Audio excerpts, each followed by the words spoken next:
In 1966, the Black Panther Party was formed in Oakland, California. Reaching Chicago in 1968, it was mostly an African American activist group. Their original objective was to protect African American neighborhoods from police brutality. The radical 10-point program was to enforce their desired goals. In contrast to the ideas of Martin Luther King Jr., the Black Panther Party did not support the ideals of peaceful protesting. Fred Hampton, the leader of the party in Chicago, took the responsibility of fighting for the rights of equality for all minorities in Chicago. The Black Panther Party brought together the gangs of Chicago, believing that everyone had the responsibility to fight for their rights of equality. Establishing their breakfast and medical program in Chicago, they took on the responsibility of improving the community. Using their 10-point program as a guide, the Chicago chapter of the Black Panther Party did what the police and local government could not do and took on the responsibility of making Chicago a better place while fighting for the rights of equality for the people. An essential part in the foundation of the Black Panther Party was the 10-point program. The 10 points provided would serve as multiple stepping stones towards their final goal of a utopian Marxist society.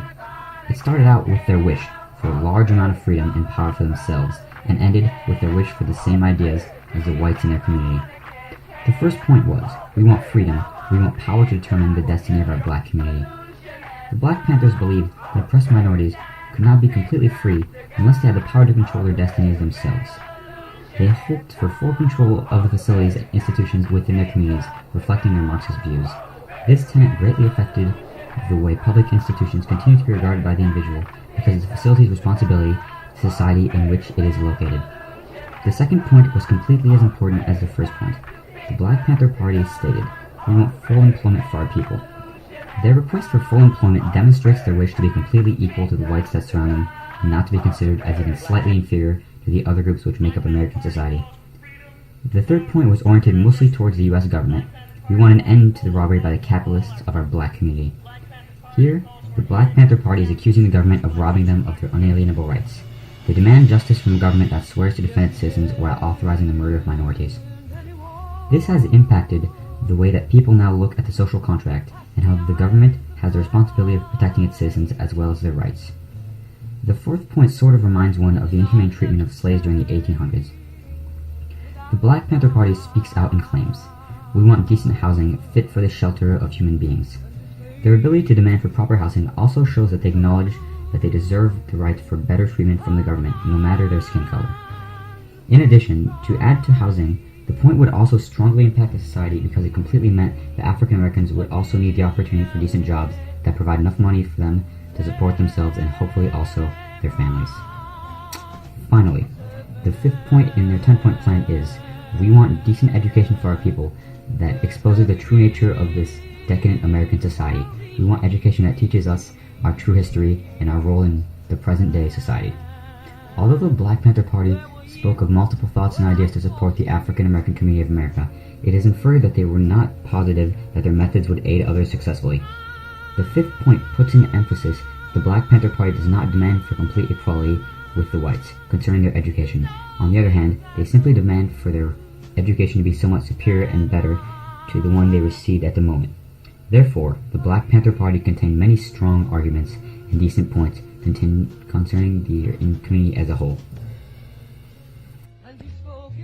The sixth point makes a very distinct request. We want all black men to be exempt from military service. The Black Panthers thought it was an outrage that African Americans should have to help defend a government that oppresses them and that does not protect their rights. This affected how people saw mandatory military service. If the government does not defend the people's rights, then the citizens should no longer have the responsibility to help defend the government which wrongs them. The seventh point, we want an immediate end to police brutality and murder of black people, other people of color, all oppressed people inside the United States. The seventh point practically sums up the entire reason why the Black Panther Party was even created.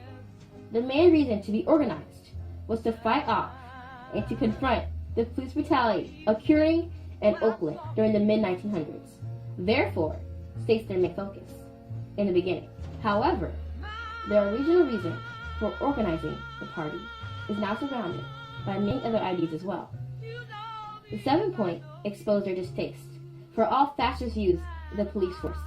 In consequence, the Black Panther Party gained many members in their revolt, although eventually their views ended up altering into another. The 8th point was very controversial. We want freedom for all black men held in federal, state, county, and city prisons and jails. The holding of African Americans in jail was judged as unconstitutional by the Black Panther Party because they were tried unfairly.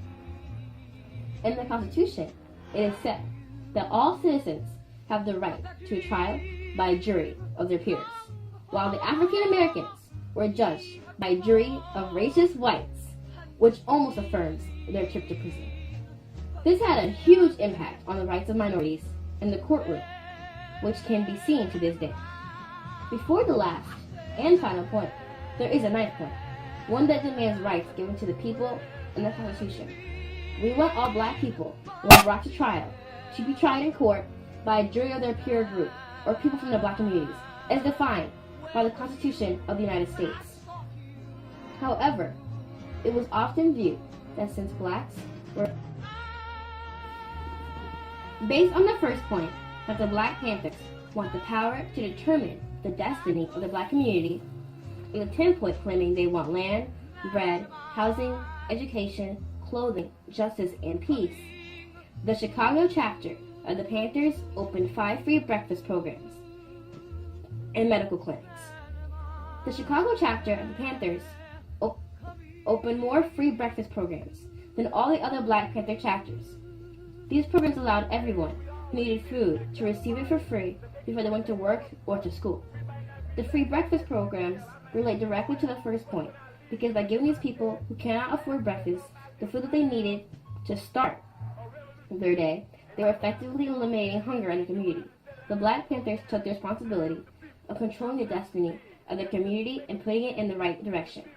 In addition, in relation to the first point of the plan, they were constantly giving bread to the people.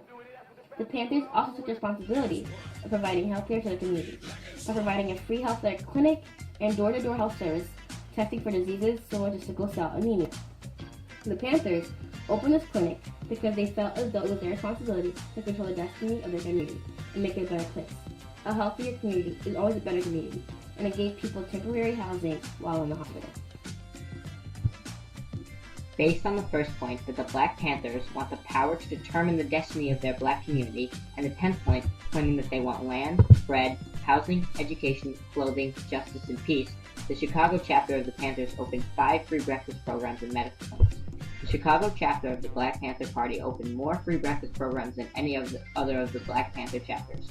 These programs allowed everyone who needed food to receive it for free before they went to work or school. The free breakfast programs relate directly to the first point because by giving these people who could not afford breakfast the food they needed to start their day, they were effectively eliminating hunger in their community. The Black Panthers took the responsibility of controlling the destiny of their community and putting it in the right direction. In addition, in relation to the 10th point of their plan, they were constantly giving bread to the people.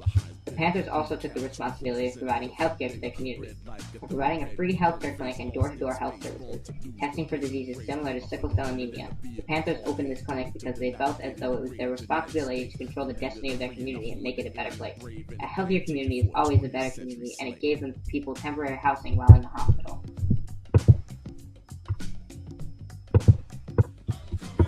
One of the most important events of the Chicago chapter of the Black Panther Party was the method used to bring together the most powerful gangs of Chicago as part of taking on the responsibility to make Chicago a better place. They were able to get the biggest gangs in Chicago to sign a non-aggression pact. The pact was called the Rainbow Coalition. It brought together a very diverse group of people. The reason that these street gangs agreed to sign the pact was because the Chicago chapter believed that if they were all united, it would help their fight for equality occur easier and faster. It was simple logic that probably would have eventually caused a huge impact on the civil rights movement in Chicago if Fred Hampton had been around long enough to make it a success. Unfortunately, in December of 1969, Hampton was killed when the police raided his house. Even though the Rainbow Coalition did not have a huge impact, Hampton's murder proved as a rallying point for Panther members in Chicago and encouraged them to make a statement that police brutality was still a factor when dealing with the minorities and Panthers.